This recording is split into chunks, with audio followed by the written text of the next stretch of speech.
हा स्तंभ तुम्ही बघताय, हा स्तंभ आहे प्रसिद्ध जालियनवाला बागेमधला. भारतातील पंजाब राज्यामधल्या अमृतसर इथल्या जालियनवाला बागेमध्ये आजच्याच दिवशी म्हणजे 13 एप्रिल 1919ला एक मोठं हत्याकांड घडलं.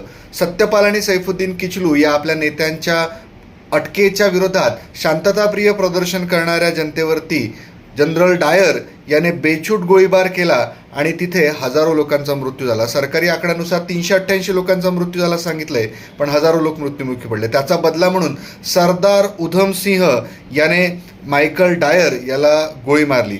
1940मध्ये 13 मार्चला ही घटना ब्रिटिश लेफ्टनंट मायकल ओडवायर याला त्यांनी ठार केलं.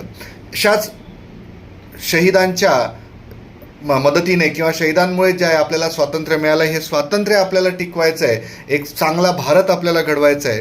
त्यासाठी तुम्ही तुमचा अभ्यास व्यवस्थितरित्या करा आणि अभ्यास लक्ष ॲप डाऊन